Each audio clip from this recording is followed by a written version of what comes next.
Bienvenido a Brother to Brother, un lugar de estudio de la palabra de Dios, donde Dios está presente, donde la esperanza es real, donde Dios es glorificado, donde su palabra cobra vida.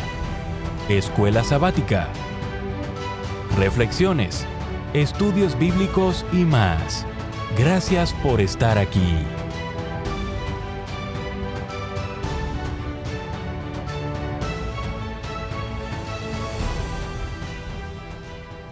Muy bienvenidos a su programa Brother to Brother. Una vez más, el saludo de parte de su amigo, de su hermano, Gerson Anaya, agradecido con Dios por la recuperación que nos está ofreciendo, pero también agradecido porque podemos llegar a otra semana más de estudio con ustedes para poder aprender, para poder enriquecer nuestro conocimiento y así poder esparcir el Evangelio, que tiene que ser el centro, ¿verdad? Y lo que nos motiva a hacer todo esto. Bueno, antes de comenzar, recuérdense que es importante su lección, su cartilla, importante su Biblia y algo con que tomar nota. También les quiero recordar, como cada semana, el Ministerio de Oración Madrugando con Jesús, lunes, miércoles y viernes, 5 de la mañana, hora de California. Ahí están a través del teléfono, lo marca, pone su número de clave y así puede participar de sus peticiones de oración. Vamos entonces a poder orar, así podemos comenzar porque este tema está muy, pero muy interesante. Acompáñenme a orar, por favor, reverentemente. Bendito Dios y Padre nuestro que está en los cielos, santificado y glorificado sea su nombre. Damos gracias, Señor, por el privilegio que nos da de llegar una semana más a poder, Señor, estudiar, a poder, Señor, a prepararnos para esparcir este evangelio. Señor, gracias por el privilegio que nos da de escuchar su palabra. Ayúdenos a entenderla a través de la unción del Espíritu Santo. Que sea Él el que nos dirija, que sea Él el que nos enseñe, que sea Él el que abra nuestro entendimiento. Que sea todo esto hecho, Señor, para la honra y la gloria de su nombre. Lo pedimos en Jesús. Amén. Muy bien, hermanos. La segunda parte de lo que fue la primera parte de la semana pasada. Misión en favor de los no alcanzados. Vamos a leer el versículo que viene allí, ese versículo de memoria. Viene al principio de la lección, Mateo 15 y versículo 28. Lo vamos a leer todos juntos. Dice de la siguiente manera. Entonces Jesús respondió, mujer, grande es tu fe, sea hecho como quieres, y su hija quedó sana desde esa hora. Nosotros cuando leemos la Escritura, podemos ver desde el principio hasta el fin de la Escritura que hay un Dios amoroso que nos continúa buscando. Este mismo Dios amoroso está tratando y sigue tratando de alcanzar a los perdidos, incluyendo a las personas de las grandes ciudades. ¿Sabe que un reporte de la ONU del 2018 publicó en las últimas estadísticas según los cuales el 55% de la población del planeta vive en zonas urbanas y esta cifra aumentará hasta el 68% en predicciones en el 2050. Ahora, no tenemos opción. Si Cristo no ha regresado, nosotros debemos dar testimonio a los que viven en las grandes ciudades. Recuérdense que el llamado para nosotros de evangelizar a todo pueblo, a toda lengua, en todo lugar, es un llamado que va a terminar únicamente cuando Cristo regrese. Mientras Él no ha regresado, esta es nuestra misión, la misión de Dios, nuestra misión. Y es lamentable, ¿verdad?, que muchos miembros hoy en día del pueblo escogido de Dios para dar este último mensaje están teniendo una actuación al igual a la actuación que tuvo Jonás cuando son llamados a dar testimonio en las grandes ciudades. Es por eso que la razón que sea, no importa, pero parece que cuando no predicamos a las grandes ciudades, estamos huyendo de esa tarea. Y Dios nos va a pedir cuentas. No es el tiempo de huir, es el tiempo de predicar. Porque hay muchas personas, especialmente en las grandes ciudades, están muriendo sin haber conocido a ese Dios de amor, ese Dios que los quiere salvar, y simplemente porque nosotros, los instrumentos que tenemos el privilegio, que somos escogidos para llevar ese mensaje, simplemente no lo estamos haciendo. Nuestro ejemplo a seguir es Cristo Jesús. Y cuando Él anduvo aquí en la tierra, Él no solo predicó a habitantes de las ciudades donde Él vivía, sino también se fue a las regiones extranjeras. Se fue afuera de la nación, de ahí de Israel, de los judíos y del pueblo judío. Él salió a predicar hasta lugares con fines bien retirados. Es por eso que esta semana vamos a estudiar en el relato bíblico de la misión de Cristo en Tiro y Sidón, y extraeremos lecciones que podemos aplicarlas a nuestra vida actual hoy en día. El día domingo va a hablar de la misión justamente en regiones más alejadas. En Mateo 14:34 podemos leer que Jesús partió con sus discípulos de Genezaret. Y Mateo 15:21 dice que se retiró a la región de Tiro y Sidón. La pregunta es, ¿por qué los llevó desde Galilea hasta estos lugares paganos? Bueno, llevó a estos discípulos en este viaje de estudio a las fronteras de estas regiones extranjeras para que pudieran vivir lo que no aprenderían quedándose en Galilea. Jesús quería enseñarles lecciones que los ayudarían a estar preparados para su llamado de alcanzar a todas las personas, incluyendo a las urbanitas. Esto es, a las personas que viven en las ciudades, pero especialmente en las ciudades lejanas. Vamos a leer unos pasajes para ver cómo nos van a ayudar a comprender el trasfondo de estas ciudades a donde Jesús llevó a sus discípulos. Acompáñeme, Libro de Jueces, capítulo 3, versículo 1 al 6. Libro de Jueces, capítulo 1, Jueces 3, versículo 1 al 6. Por favor, todos juntos. Dice el versículo 1: Estas pues son las naciones que dejó Jehová para probar con ellas a Israel, a todos aquellos que no habían conocido todas las guerras de Canaán, solamente para que el linaje de los hijos de Israel conociese la guerra, para que la enseñasen a los que antes no la habían conocido. El versículo 3 dice que los 5 príncipes de los filisteos, todos los cananeos, los sidonios, los heveos, que habitan en el monte Líbano, desde el monte de Baal Hermón hasta llegar a Hamat, y fueron para probar con ellos a Israel, para saber si obedecerían a los mandamientos de Jehová, los mandamientos que él había dado a sus padres por mano de Moisés. Así los hijos de Israel habitaban entre los cananeos, heteos, amorreos, fereceos, jebeos y jebuseos. Y el versículo 6 tristemente dice: y tomaron de sus hijas por mujeres y dieron sus hijas a los hijos de ellos y sirvieron a sus dioses.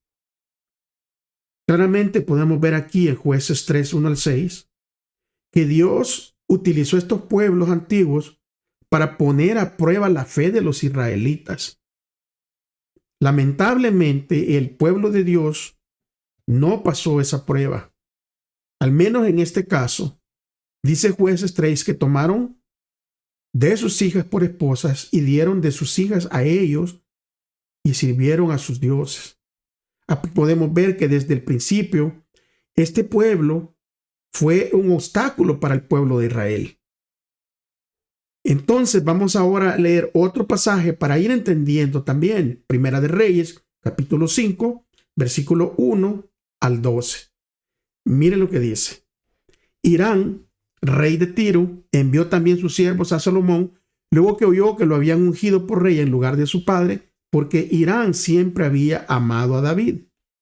Entonces Salomón envió a decir a Hirán: tú sabes que mi padre David no pudo edificar casa al nombre de Jehová su Dios, por las guerras que le rodearon, hasta que Jehová puso sus enemigos bajo las plantas de sus pies.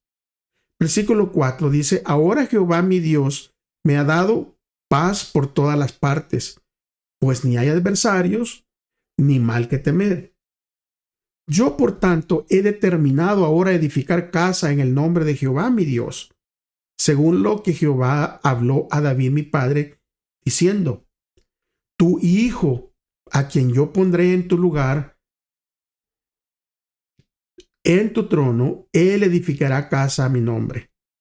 Manda pues ahora que me corten cedros del Líbano, y mis siervos estarán con los tuyos, y yo te daré por tus siervos el salario que tú dijeres, porque tú sabes bien que ninguno hay entre nosotros que sepa labrar madera como los sidonios.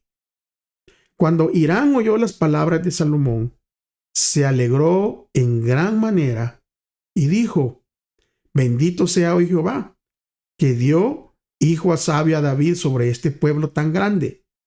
Y envió Hirán a decir a Salomón: he oído lo que me mandaste a decir. Yo haré todo lo que te plazca acerca de la madera de cedro y la madera de ciprés. Mis siervos la llevarán desde el Líbano al mar, y la enviaré en balsas por mar hasta el lugar que tú me señales. Y allí se desatará y tú la tomarás. Y tú cumplirás mi deseo al dar de comer a mi pueblo. Versículo 10 dice que dio pues Hirán a Salomón madera de cedro y madera de ciprés, toda la madera que quiso. Y Salomón daba a Hirán 20,000 coros de trigo para el sustento de su familia y 20 coros de aceite puro. Esto daba a Hirán cada año Salomón. Jehová pues dio a Salomón sabiduría como le había dicho, y hubo paz entre Hirán y Salomón, e hicieron un pacto entre ambos. En Reyes capítulo 5, aquí podemos mirar la estrecha relación entre los sidonios y los hebreos, aunque por un lado los lazos eran únicamente económicos, eran mutuamente beneficiosos. Indudablemente que los hebreos, según recibiendo la influencia negativa del paganismo de estos pueblos y la idolatría de sus socios, ¿qué es lo que pasó? Podemos ver de que iba a haber una influencia. Es por eso que Primera de Reyes, capítulo 11, versículo 1 al 6, nos dice de esta manera: pero el rey Salomón amó, además de la hija de Faraón, a muchas mujeres extranjeras, a las de Moab, a las de Amón, a las de Edom, a las de Sidón y a las Eteas, gente de las cuales Jehová había dicho a los hijos de Israel: no os llegaréis a ellas, ni ellas se llegarán a vosotros, porque ciertamente harán inclinar vuestros corazones tras tus dioses. A estas pues se juntó Salomón con amor, y tuvo 700 mujeres reinas y 300 concubinas, y sus mujeres desviaron su corazón. Y cuando Salomón era ya viejo, sus mujeres inclinaron su corazón tras dioses ajenos, y su corazón no era perfecto con Jehová y su Dios como el corazón de su padre David. Porque Salomón siguió a Astoret, diosa de los sidonios, y a Milcón, ídolo abominable de los amonitas. E hizo Salomón lo malo ante los ojos de Jehová, y no siguió cumplidamente a Jehová como David, su padre. Este texto de Primera de Reyes 11, versículo 1 al 6, nos revela hasta qué punto esa influencia llegó a ser negativa. El rey Salomón se casó con una princesa sidonia que lo llevó por el mal camino. Salomón siguió a Astarot, diosa de los sidonios. Fíjense cómo es esto de terrible, hermanos, amigos. Es por eso que nosotros tenemos que mantenerlos lejos de las malas influencias. Una cosa es llegar a un lugar con un propósito de predicar el evangelio, y otra cosa es llegar a un lugar con el propósito simplemente, ya sea de tener una satisfacción personal, de convivio con en este tipo de ambiente, o por curiosidad. Mucha gente ha caído en cosas terribles por curiosidad. Mucha gente ha sucumbido en el alcoholismo, en las drogas, en vicios, por la curiosidad. Y Dios, que es el que conoce todo, de principio a fin. Por eso desde antes ya le había dicho Dios, con este pueblo no se van a juntar. Y Dios le da las razones, le dice, porque si ustedes lo hacen, su corazón se va a desviar tras otros dioses. Ahora, Dios va a terminar su plan, independientemente si nosotros nos sometemos a Él o decidimos crear nuestras propias brechas en donde vamos a sufrir y en donde habrán consecuencias, posiblemente incluso consecuencias eternas.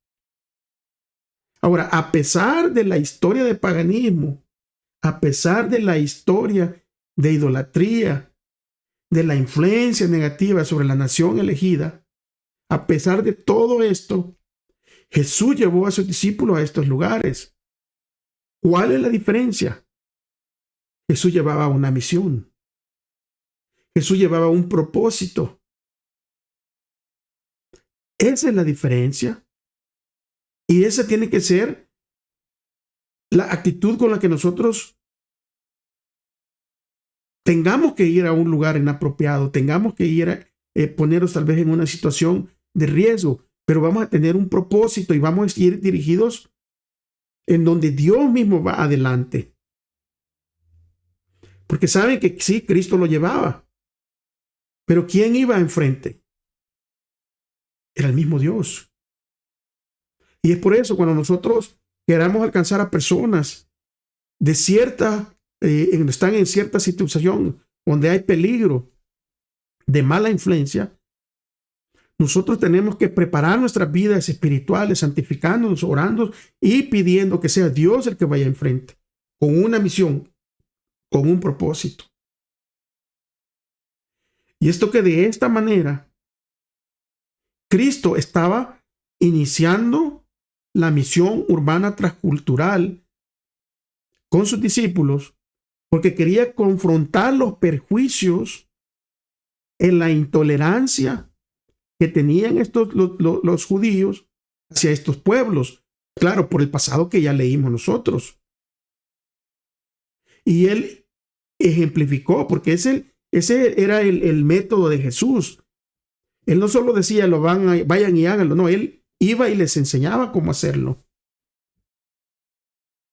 Y creo que es de lo que ahora muchas iglesias están padeciendo. Están padeciendo de líderes que sean ejemplo de cómo hacer las cosas. Y es lamentable que hoy en día, estando ya a las puertas de la segunda venida de Cristo, líderes e incluso pastores que tienen un llamado y una misión son los que a veces brillan por su ausencia. Son los que a veces deberían de estar al frente del pueblo como un ejemplo de cómo alcanzar a las personas en esta misión urbana que Dios nos ha dado, en todo este tipo de culturas y nacionalidades con las que tenemos que nosotros enfrentarnos, especialmente aquí en Estados Unidos o en países donde tienen personas que vienen de diferentes, por asuntos de migración, vienen huyendo o vienen tal vez buscando un mejor futuro y están mezclados con diferentes personas, diferentes culturas, nacionalidades. Y es aquí donde se necesitan líderes que ejemplifiquen, que digan, miren, lo vamos a hacer de esta manera. Pero es triste. Es triste. Son pocos los que se aventuran en una misión de corazón. Hay pocos misioneros urbanos adventistas. ¿Saben por qué? Porque estos misioneros urbanos adventistas se tienen que enfrentar a muchos desafíos. Entre ellos, los relacionados con la salud, con el medio ambiente. Otros son con el alto costo de la vida, el racismo, la intolerancia, el nacionalismo, las restricciones, la libertad religiosa y la libertad de expresión. Ahora, a pesar de todo esto, a pesar de todos los obstáculos que acabo de mencionar, nuestra misión incluye trabajar por las grandes ciudades. Y creo que aquí viene una pregunta válida. ¿Qué podemos hacer nosotros para ayudar a quienes se dedican al ministerio urbano? Si no lo vamos a hacer nosotros, hacemos un plan de qué hacer para aquellos que de verdad se dedican al ministerio urbano. El día lunes nos habla de ese Jesús en busca de las multitudes, en busca de la gente, en busca de aquellos que tal vez la sociedad ha calificado como sin esperanza y perdidos completamente. Porque a pesar de los desafíos externos e internos, Jesús nos extiende el llamado para su misión a las grandes ciudades. ¿Y qué nos enseña esto acerca de la misión a las multitudes donde quiera que estén? Bueno, vamos a la escritura directamente, Mateo 9, 35 al 38. Miremos. 9:35 dice, recorría Jesús todas las ciudades y aldeas, enseñando en las sinagogas de ellos y predicando el evangelio del reino y sanando toda enfermedad y toda dolencia en el pueblo. El versículo 36 dice, y al ver las multitudes, tuvo compasión de ellas porque estaban desamparadas y dispersas como ovejas que no tenían pastor. Y yo me pregunto, ¿será que hay multitudes hoy en día? Multitudes religiosas que tienen este mismo sentir hoy en día. Y que tal vez el Señor desde el cielo se compadece al ver estas multitudes que van caminando desamparadas, dispersas, como ovejas que no tienen pastor.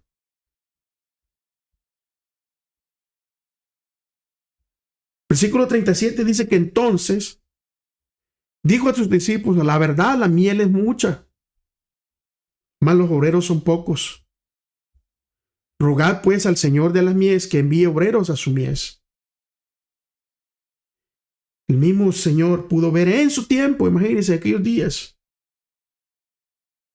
que la misión, que el campo de la misión era bastante, pero los obreros comprometidos eran pocos. Y dice, roguen pues al Señor de la mies que envíe obreros a su mies. Jesús sintió una gran compasión por las multitudes. Multitudes grandes como las que se encuentran hoy en las ciudades. Pudimos leer al principio el reporte de la ONU, 55% de las personas, del total de personas en el mundo, viven en las ciudades. Y entonces si nosotros tomamos una actitud, no, pues yo ya me salvé, y entonces yo voy a huir a la montaña donde nadie me encuentre. Entonces, ¿quién predicará a estas personas? O sea, Dios, el Señor da indicaciones. Vayan a predicar a las ciudades, así como Jonás. El Señor va a destruir. Y nosotros nos subimos a nuestro barco en rumbo opuesto.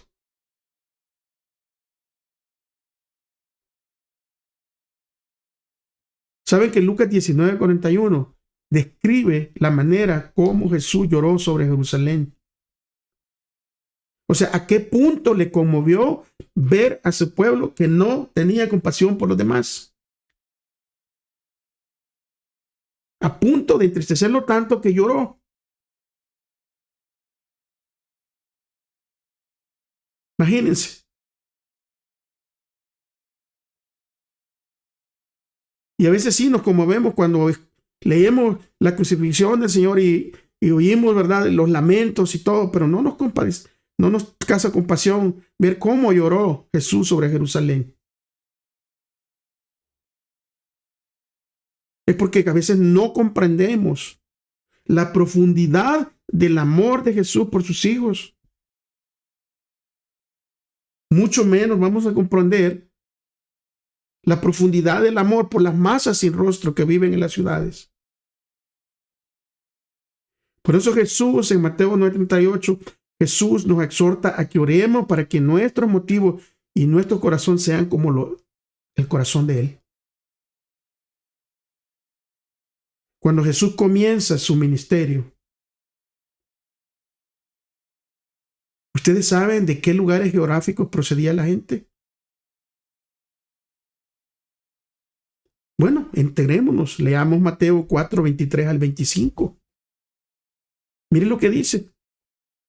Versículo 23 dice: recorrió Jesús toda Galilea, enseñando en las sinagogas de ellos y predicando el evangelio del reino y sanando toda enfermedad y toda dolencia en el pueblo.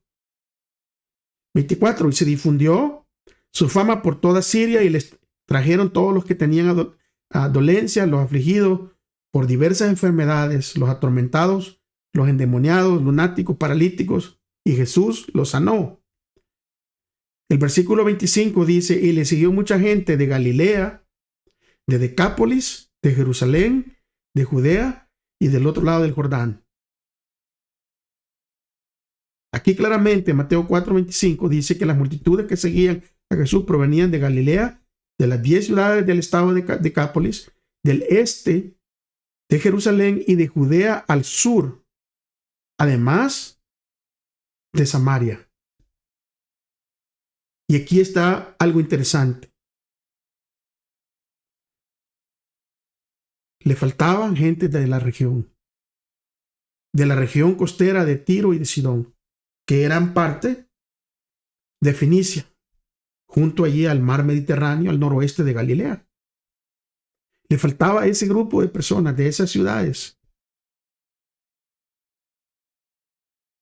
Y ahora vemos, entonces podemos comprender por qué Jesús agarró a sus discípulos y se fue a esta zona. Recuérdense que estos pueblos de Tiro y Sidón eran despreciados por los judíos. Ellos no querían nada que ver por el pasado que había habido, por el pasado que habían enfrentado con ellos. Y este viaje a la región de Tiro y Sidón fue uno de los viajes misioneros transculturales de Jesús. Y después de ese encuentro con los fariseos, Jesús se retiró de Capernaum y cruzando Galilea se fue a la región de las colinas en los confines de Fenicia. Y cuando él estaba en esas colinas, mirando hacia el oeste, podía ver, dispersas por las llanuras que se extendían abajo, las antiguas ciudades de Tiro y Sidón con sus templos paganos, con sus magníficos palacios, con los grandes emporios de comercio y con los puertos llenos de barcos.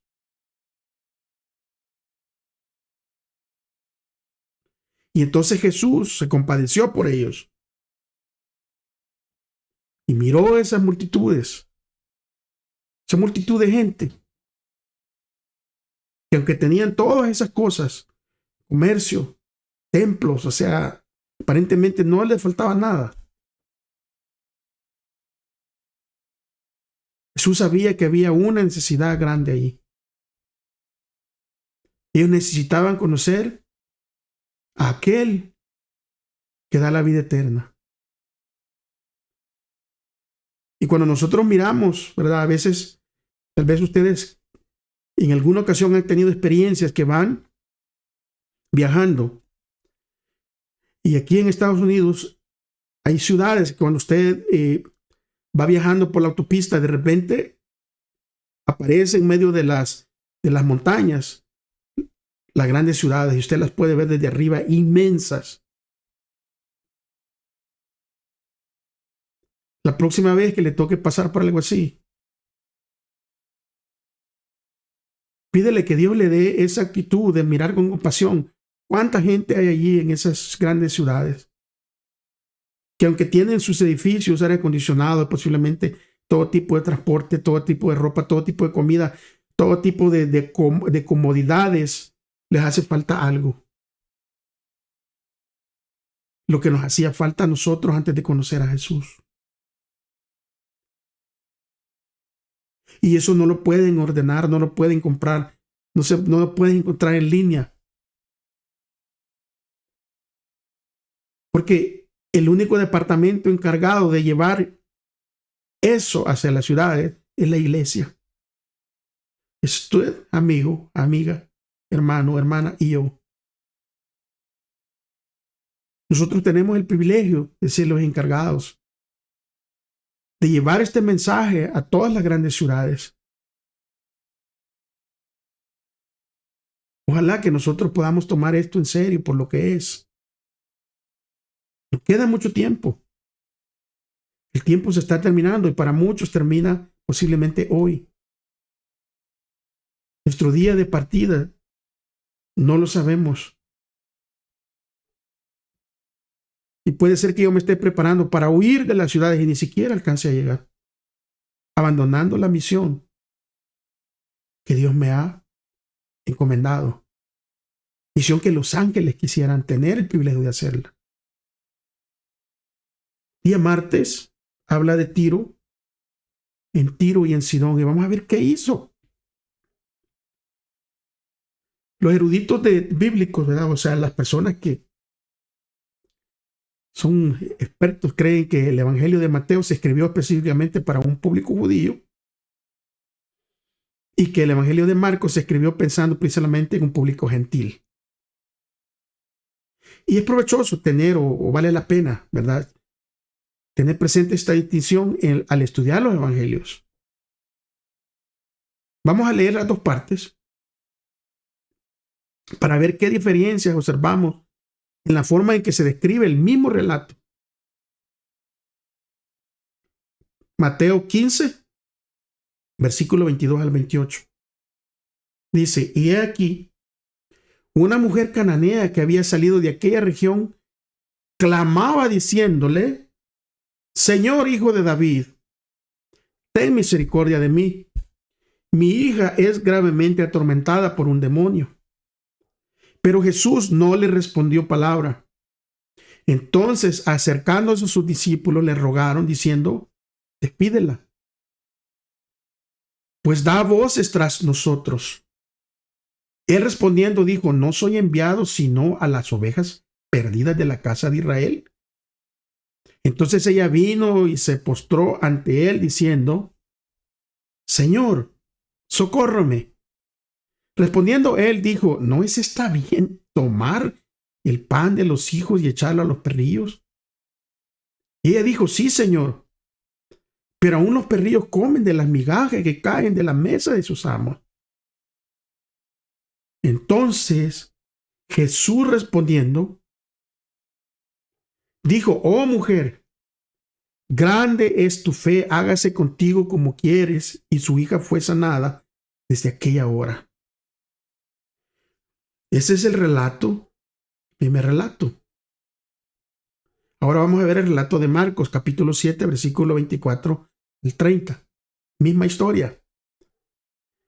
Dice, levantándose de allí se fue a la región de Tiro y de Sidón y entrando en una casa, no quiso que nadie lo supiese, pero no pudo esconderse. Porque una mujer cuya hija tenía un espíritu inmundo, luego que oyó de él, vino y se postró a sus pies. La mujer era griega y sirofenicia de nación, y le rogaba que echase fuera de su hija el demonio. Pero Jesús le dijo: deja primero que se sacien los hijos, porque no está bien tomar el pan de los hijos y echarlo a los perrillos. Respondiendo ella, le dijo: sí, Señor, pero aún los perrillos de debajo de la mesa comen de las migajas de los hijos. Entonces le dijo: por esta palabra, ve, el demonio ha salido de tu hija. Cuando llegó ella a su casa, halló que el demonio había salido y a la hija acostada en la cama encontró. Observamos los dos relatos que en Mateo se describe a esta madre en función de su nacionalidad o raza, o sea, como una cananea. Déjenme decirles aquí, ¿verdad?, que eso de una cananea ya tenía un peso, o sea, grande negativo en contra de esta mujer. Ahora, el Espíritu Santo, que es el que guía para que se escriba, bueno, él guió a Marcos a utilizar términos adicionales para descubrir a esta mujer, a esta madre, porque se describió como griega o gentil.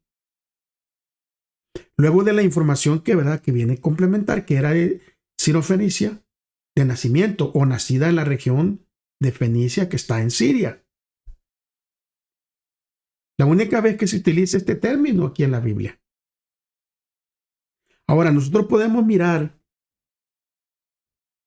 en que la historia de Mateo 15 impactó en los destinatarios originales con los antecedentes y con la cosmovisión que causó.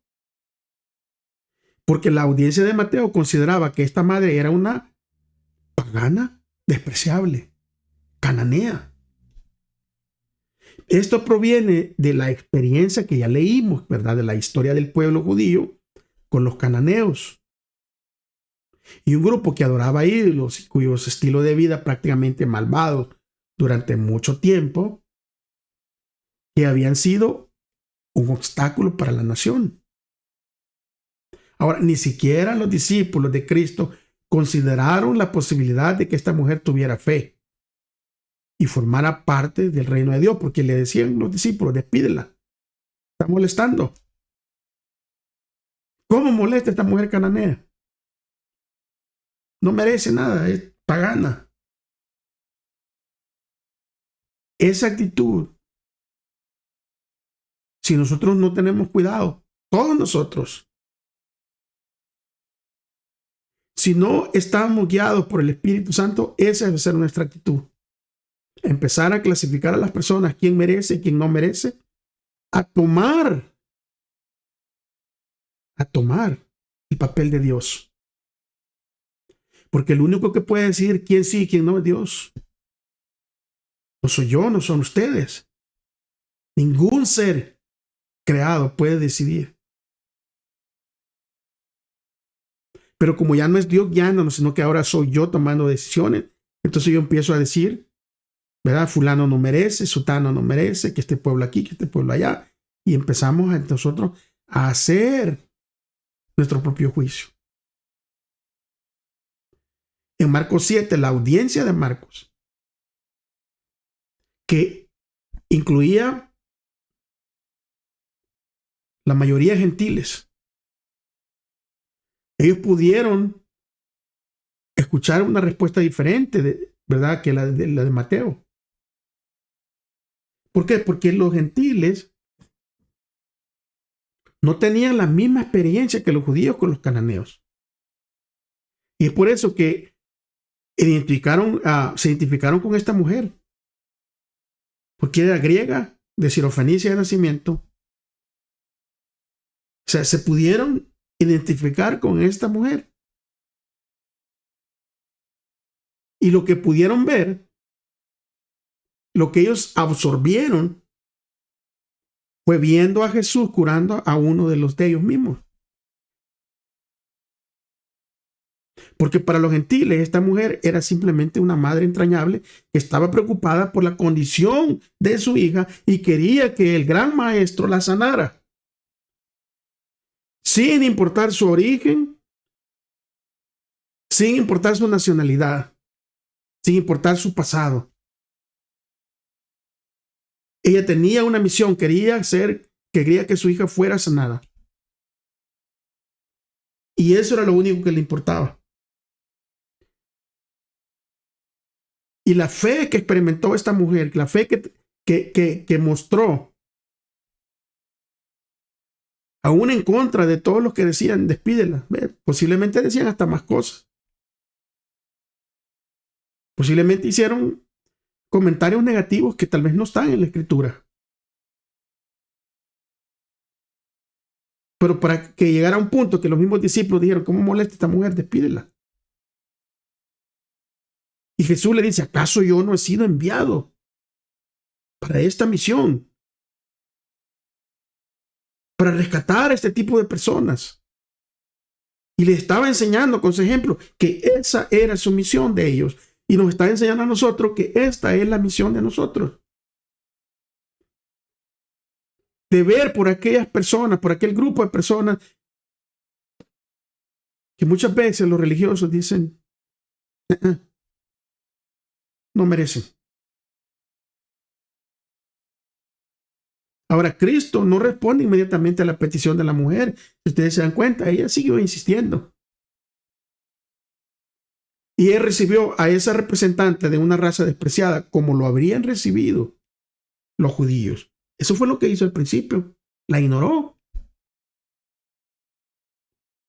Pero no la ignoró con el propósito de causarle un daño. La ignoró con el propósito de que se dieran cuenta los discípulos de la forma fría como ellos trataban a los demás. Porque sí,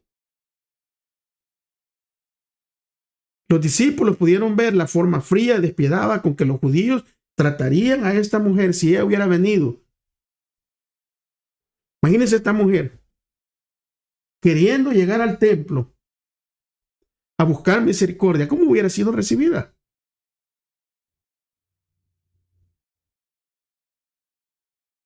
Y muchas veces nosotros tomamos la misma actitud. Juzgamos a las personas por la forma en que se visten, por los atuendos que utilizan, adornos que utilizan, maquillaje que utilizan las personas. Y muchas veces estas personas tienen una fe verdadera. Y Dios a veces permite que estas personas a las que nosotros podemos a veces considerar como religiosos que no merecen nada, nos dan unos grandes ejemplos. ¿Por qué? Porque el que transforma no somos nosotros. Nosotros simplemente llevamos el mensaje. El que transforma es el Espíritu Santo, el que va a guiar a esta persona de cómo se tiene que vestir ya con el conocimiento de Cristo, de qué es lo que tiene que usar, qué es lo que tiene que comer, qué es lo que no tiene que hacer. Viene de una relación con Cristo. No viene de una relación con usted ni conmigo. ¿Sabe por qué? Porque usted y yo necesitamos, al igual que esa persona, de Cristo Jesús. Usted nos quita a Cristo en este mismo momento a nosotros y nos convertimos en las peores personas que el mundo haya conocido. Envidiosas, chismosas, mentirosas, de todo.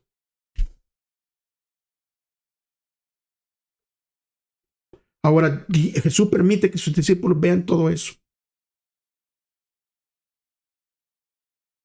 Y todo esto quedó a la luz porque cómo ellos recibieron, cuál fue la recepción que le dieron a esta mujer ellos.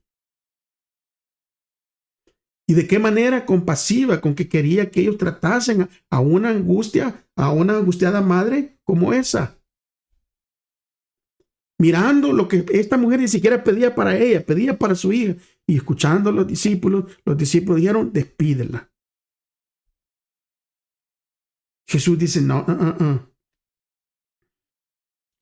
Mi misión es alcanzar a estas personas. Jesús fue y le dijo, tu fe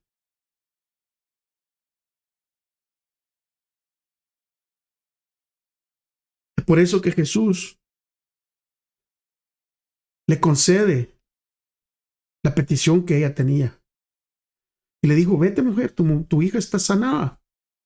No te preocupes. La mujer se fue y encontró a su hija sana. Ahora dígame, ¿no era esa la fe que debería de tener el pueblo de Dios?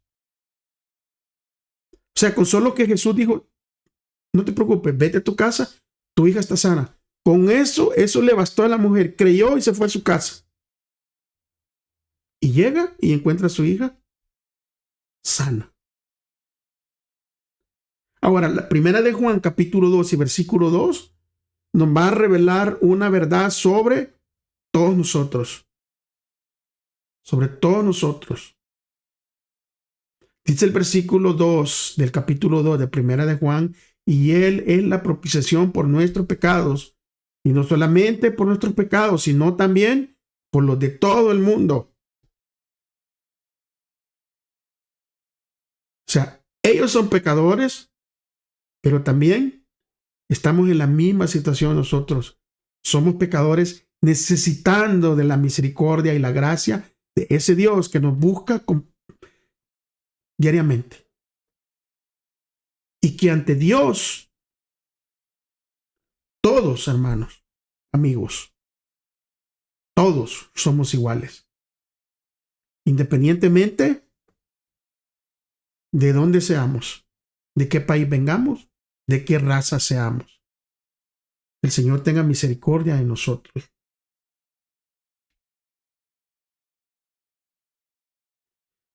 Nosotros vamos a ver aquí otro relato, y en este relato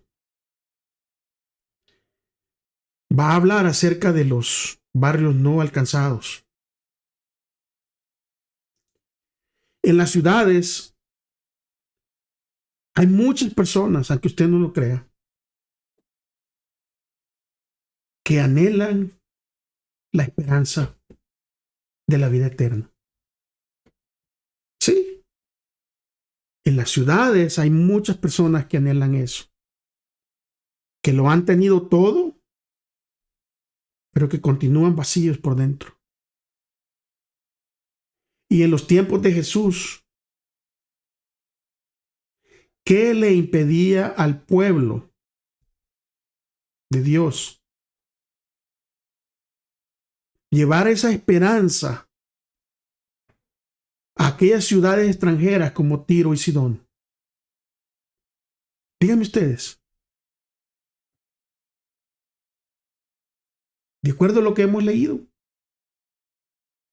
el nacionalismo, el orgullo, los prejuicios que completamente cegaban al pueblo ante las oportunidades de ver a los más cercanos que anhelaban la esperanza predichas por las profecías del primer advenimiento de Jesús. Y hoy en día en las ciudades hay muchos grupos, poblaciones con los que Jesucristo quiere que su pueblo comparta la bendita esperanza del segundo advenimiento. Y así como a Jesús no le importó cuál era la nacionalidad o la raza de ellos, tampoco nos debería de importar a nosotros. Es triste pensar, oiga bien, es triste pensar que hoy en día, especialmente en este país donde hay de muchas nacionalidades, hay personas que una vez adentro de las iglesias, oiga bien, adentro de las iglesias, se identifican únicamente con las personas de su propio país. Que pueden haber situaciones que no son correctas, pero como la persona no es de mi país, no me interesa. Oiga bien. Y eso no es la enseñanza bíblica. En Cristo Jesús ya no hay grupos de personas. Por eso el Señor escribió en los judíos, en los griegos. O sea, ya no hay, somos uno en Cristo Jesús y nos cuesta a muchas veces por la falta de dirección, resultado de la falta de comunión con Cristo. Ahora, ¿cómo nosotros vamos a resumir la lección de este día que nos va a enseñar el Espíritu Santo? Vamos a abrir nuestras Biblias en el capítulo 10 del libro de Hechos. Vamos a leer del 10, capítulo 10, del versículo 9 al 16. Después leeremos el versículo 28 y el versículo 34 y 35 del mismo capítulo. Miren lo que dice. Empezando del versículo 9. Al día siguiente, mientras ellos iban por el camino y se acercaban a la ciudad, Pedro subió a la azotea para orar, cerca de la hora sexta, y tuvo gran hambre y quiso comer. Pero mientras le preparaban algo, le sobrevino un éxtasis, y vio el cielo abierto que descendía, algo semejante a un gran lienzo, que atado de las cuatro puntas era bajado a la tierra, en el cual había de todos los cuadrúpedos terrestres, reptiles y aves del cielo. Y le vino una voz: levántate, Pedro, mata y come. Entonces Pedro dijo: Señor, no, porque ninguna cosa común o inmunda he comido jamás. Volvió la voz a él la segunda vez: lo que Dios limpió no lo llames tú común. Esto se hizo 3 veces y aquel lienzo volvió a ser recogido en el cielo. El versículo 28 de ese mismo capítulo 10 de Hechos dice: y les dijo: vosotros sabéis cuán abominable es para un varón judío juntarse o acercarse a un extranjero, pero a mí me ha mostrado Dios que a ningún hombre llame común o inmundo. Versículo 35 de ese mismo capítulo 10 de Hechos dice: sino que en toda nación se agrada del que le teme y hace justicia. Esta escena es tremenda porque mientras Pedro está esperando, ¿verdad?, que le hagan su lonche, que le hagan su almuerzo, él tiene una visión. Imagínense, es tremendo cómo el Espíritu Santo se manifiesta. ¿Tenía hambre Pedro en ese momento? Claro, estaba esperando que le hicieran la comida. Y entonces la visión le viene de comer, ¿verdad? Como eso es lo que él anhelaba más en ese momento. Viene la visión de un buffet, ¿verdad? Se le presenta en un lienzo con un mantel prácticamente lleno de animales y de aves inmundas, o sea, de todo lo que él aborrecía. Y 3 veces, amigos, hermanos, 3 veces se le indica en esta visión que se levantara y comiera. Dios utilizó estas visiones porque este es el asunto, no es del alimento. No quiera que nosotros saquemos esto fuera de contexto, ¿verdad? Y después vayamos a querer a comer rana frita y asuntos que nos pueden hacer daño a nuestra salud. No se trata del alimento. El contexto era confrontar el orgullo religioso de Pedro y su intolerancia hacia los gentiles. Por eso, ¿qué dice él? ¿Qué dice claramente él en el versículo que leímos de Hechos 10:28? Les dice: ustedes saben oiga bien la palabra que utilizó, abominable es para un varón judío juntarse o siquiera acercarse a un extranjero. Pero Dios le quiso mostrar que él no tenía que ser acepción de personas, que él tenía que dejar este orgullo que tenía, este orgullo irreligioso, esta intolerancia por los gentiles. Entonces, finalmente, Pedro comprende esta verdad y tomó la palabra y dijo: en verdad veo que Dios no hace acepción de personas, sino que acepta al que es fiel y obra rectamente de cualquier nación que sea. Ahora, con este trasfondo que acabamos de leer, reflexionemos sobre nuestra historia para sacar lecciones de Tiro y Sidón. Y si traemos este trasfondo y volvemos a mirar la interacción que tuvo Jesús con esa madre que decía: Jesús, ayúdame, mi madre, mi hija está siendo atormentada por un demonio. Y aquellos diciéndole: no, vete, despídela, ella no es parte del pueblo. Ahora comprendemos que la lección es: todos merecemos, sin hacer excepción de persona. Ahora, ¿cómo vamos nosotros, ahora que ya hemos estudiado esto, que ya lo hemos leído, cómo la vamos a aplicar a nuestra vida hoy en día? Porque estas lecciones, estos estudios, son enseñanzas para que yo las aplique en mi vida hoy en día, para las que aplique al llamado que Cristo me ha hecho a su misión del tiempo del fin en las ciudades. Y posiblemente vaya a tener yo que enumerar los prejuicios que me impiden ver las necesidades de las personas que viven en las ciudades. Y esta lección ha sido una oportunidad que nos brinda Dios para poder ampliar nuestra comprensión de la misión y abordar exhaustivamente nuestro fanatismo, nacionalismo y el orgullo espiritual que muchas veces tenemos. Jesús tuvo paciencia para enseñar a sus discípulos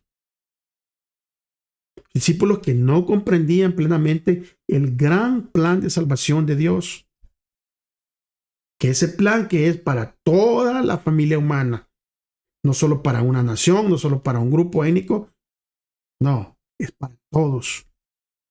El Espíritu Santo puede ayudarnos a superar nuestros prejuicios y ayudarnos a superar nuestro favoritismo para llevar a cabo nuestra misión en las ciudades y para mejorar nuestras relaciones adentro de nuestras congregaciones.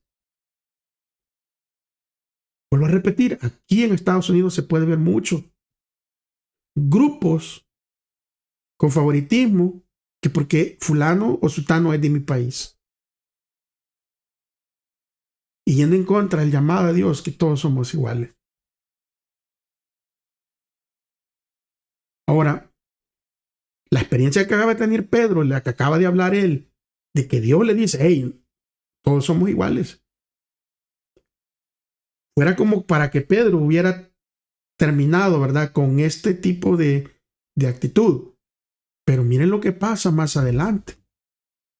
El libro de Gálatas, capítulo 2, versículo 11 al 13, Pedro va a ser confrontado. Va a ser confrontado por Pablo. Versículo 11 de Gálatas 2 dice: pero cuando Pedro vino a Antioquía, le resistí cara a cara, porque era de condenar, pues antes que viniesen algunos de parte de Jacobo, comía con los gentiles.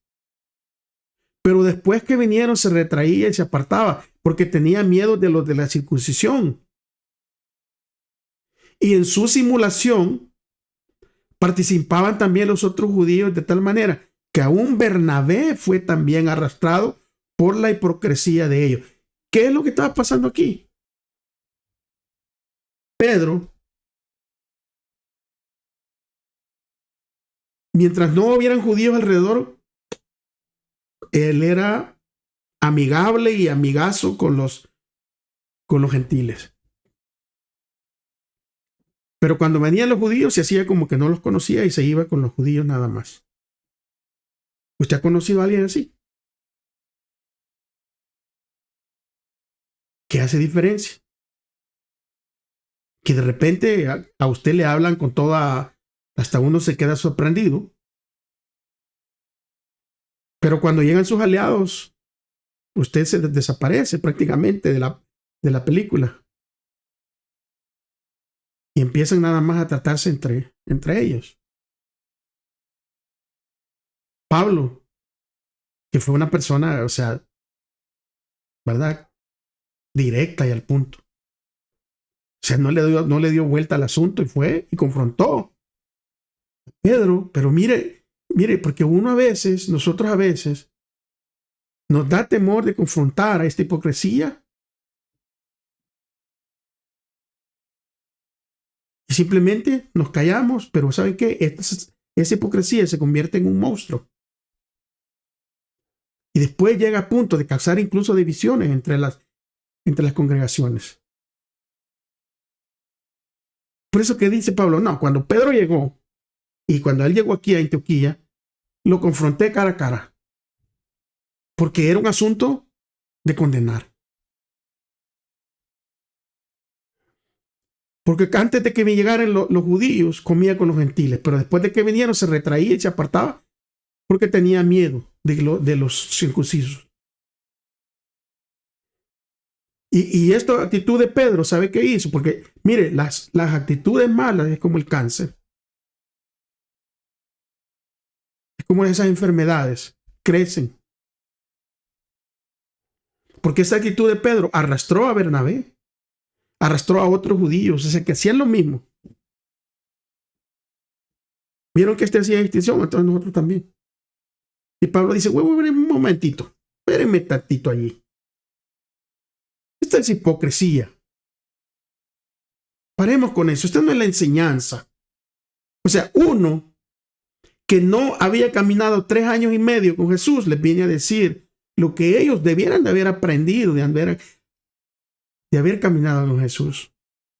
Y muchas veces adentro de las congregaciones Dios tiene que utilizar personas de afuera para darnos una lección. Ahora, si estamos dirigidos por el Espíritu Santo, como lo estaba Pedro en ese momento, pero su humanidad le ganaba, pero él tenía el Espíritu de Dios, se dejaba guiar, era sumiso. Cuando Pablo lo confronta, sabe que Pedro se queda y dice, hombre, parece que sí. Sin embargo, los que tienen el espíritu de controversia se van a poner a pelear con usted. Pero igual, la hipocresía se debe confrontar. Porque la hipocresía puede hacerle un gran daño a la iglesia. Y a las personas nuevas que están conociendo el Evangelio. Porque todos estos gentiles eran personas nuevas. Y si Pablo hubiera permitido este tipo de actitud, muchos hubieran empezado a notar y hubieran dicho, este es el Evangelio de amor que Cristo les enseñó. O sea, que hagan distinción. Que cuando los judíos llegan, ahora nosotros no somos nadie. No, mejor me voy. Esto debe de enseñarnos sobre lo difícil que puede ser comprendernos y desprendernos de los prejuicios que han sido inculcados en nuestra vida desde la infancia. Que el Señor nos ayude. Que el Señor nos ayude. Y por eso que el último tema de esta semana, el día jueves, dice fe en la tierra. ¿Sabe que en Lucas capítulo 18, versículo 8, Jesús va a hacer una pregunta final de una de sus parábolas? Y dijo él, cuando el Hijo del Hombre venga, se la pregunta, ¿hallará fe en la tierra? Y como discípulos actuales de Cristo necesitamos vislumbrar lo que Jesús está buscando. Y en la historia nosotros podemos ver que Jesús busca la fe que brilla incluso en medio de la oscuridad. Y para que veamos la realidad de la fe que busca Jesús, vamos a leer unos pasajes y vamos a ver las personas que Jesús describe aquí como personas de fe. Mateo capítulo 10, versículo 8. Perdón, Mateo 8, versículo 10 al 13. Mateo 8, versículo 10 y versículo 13. Versículo 10 dice: al oírlo Jesús se maravilló y dijo a los que seguían: de cierto os digo que ni aún en Israel he hallado tanta fe. Entonces Jesús dijo al centurión: ve, y como creíste, te sea hecho. Y su criado fue sanado en aquel mismo momento. O sea, oigan lo que dice Jesús. Ni en Israel he encontrado tanta fe como la de este centurión. Mateo 20, 29 al 34 dice que entonces, otra historia de Jesús. Entonces Jesús le tocó los ojos diciendo: conforme a vuestra fe os sea hecho. Y los ojos de ellos fueron abiertos y Jesús les encargó rigurosamente diciendo: mirad, que nadie lo sepa. Pero salidos ellos, divulgaron la fama de él por toda aquella tierra. Mientras salían ellos he aquí, le trajeron un mudo endemoniado, y echando fuera el demonio, el mudo habló y la gente se maravillaba y decían: nunca se ha visto cosa semejante en Israel. Pero los religiosos, o sea, los fariseos, dice el versículo 34, decían: por el príncipe de los demonios echa fuera a los demonios. O sea, estaban acusando a Jesús de que era un demonio. Marcos 10, 46 al 52 dice: entonces vinieron a Jericó, y al salir de Jericó, él y sus discípulos y una gran multitud, Bartimeo, el ciego, hijo de Timeo, estaba sentado junto al camino mendigando. Y oyendo que era Jesús Nazareno, comenzó a dar voces y a decir: Jesús, hijo de David, ten misericordia de mí. Y muchos le reprendían para que callase, pero él clamaba mucho más: Hijo de David, ten misericordia de mí. Entonces Jesús, deteniéndose, mandó a llamarle, y llamaron al ciego diciéndole: ten confianza, levántate, él te llama. Él entonces, arrojando sus capas, se levantó y vino a Jesús. Respondiendo Jesús le dijo: ¿qué quieres que te haga? Y el ciego dijo: maestro, que recobre la vista. Y Jesús le dijo: vete, tu fe te ha salvado. Y enseguida recobró la vista y seguía a Jesús en el camino. Lucas 18, 35 al 43. Dice que aconteció que, acercándose Jesús a Jericó, un ciego estaba sentado junto al camino mendigando. Y al oír la multitud que pasaba y preguntando qué era aquello, él dijo: es Jesús. Alguien vino y le dijo: es Jesús el que está pasando. Entonces dio voces diciendo: Jesús, hijo de David, ten misericordia de mí. Y los que iban delante reprendían para que callase, pero él clamaba mucho más: Hijo de David, ten misericordia de mí.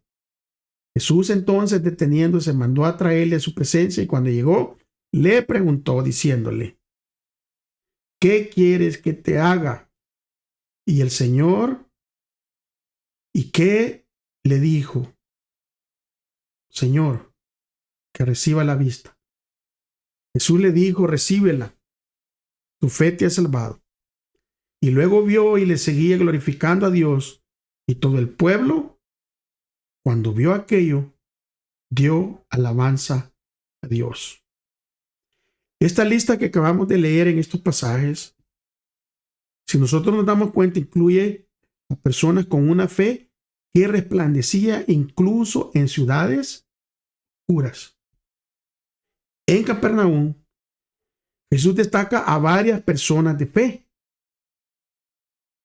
En Mateo 8, 10, 13 que leímos, vemos a un centurión pagano, convertido y con mucha fe. También conocemos nosotros de aquellos amigos, aquellos 4 amigos que llevaron y abrieron el techo y bajaron a sus amigos para llevar a Jesús, a llevar a este paralítico amigo a Jesús. Y en Marcos 10 conocemos al ciego Bartimeo, ex ciego ahora, cuya fe brillaba allí en Jericó.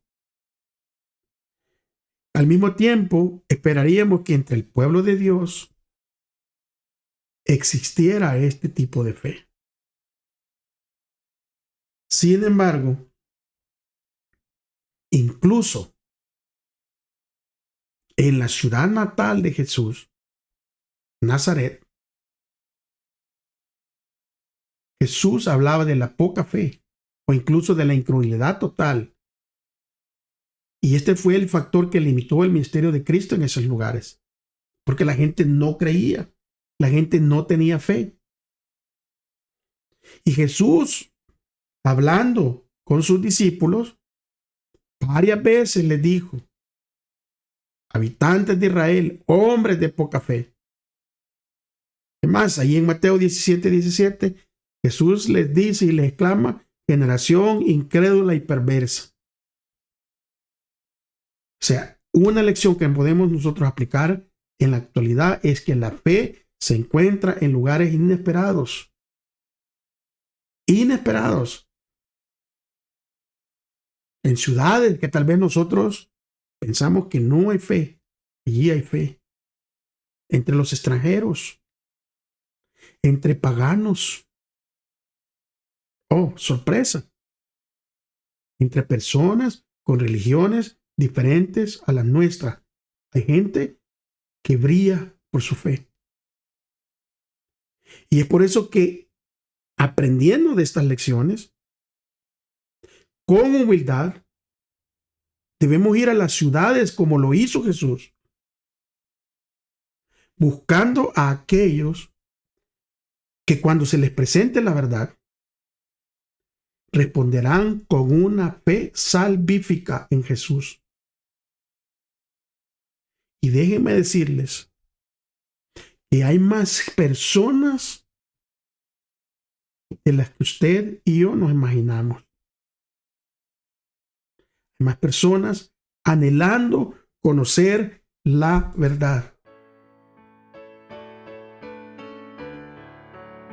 Miren, hermanos, para salvar a los perdidos, nosotros debemos de cultivar un espíritu. El espíritu que Cristo utilizó. El mismo espíritu que Cristo tenía. Es el que nosotros debemos cultivar para poder llevar este mensaje de salvación. Porque esas personas de esas ciudades a las que tal vez nosotros pensamos que no van a entender o que no tienen fe, tienen el mismo valor que nosotros ante los ojos de Dios. Ellos son igualmente capaces de ser trofeos de su gracia y herederos del reino. Ahora están expuestos a las trampas del astuto enemigo, expuestos al peligro y a la contaminación. Y sin la gracia salvadora de Cristo, van a la perdición segura. Ahora, si nosotros tomáramos este asunto en su debida luz, ¿saben qué? ¿Cómo esto vivificaría nuestro celo? Se multiplicarían nuestros esfuerzos fervientes y abnegados a fin de acercarnos a aquellos que necesitan ayuda, que necesitan nuestras oraciones, que necesitan nuestra simpatía y nuestro amor. Porque entre aquellos a quienes los judíos llamaban gentiles, habían hombres que entendían mejor que los maestros de Israel. Habían entendido mejor las profecías bíblicas concernientes a la venida del Mesías. Porque algunos de ellos lo esperaban como un libertador del pecado y de la muerte. Aunque los filósofos se esforzaban por estudiar el misterio del sistema orgánico hebreo, estos gentiles por fe ya lo habían entendido. Pero lo que pasó es que la intolerancia de los judíos estorbó la difusión de la luz de Jesús. Ese Jesús todopoderoso, Salvador, que murió también por estas personas.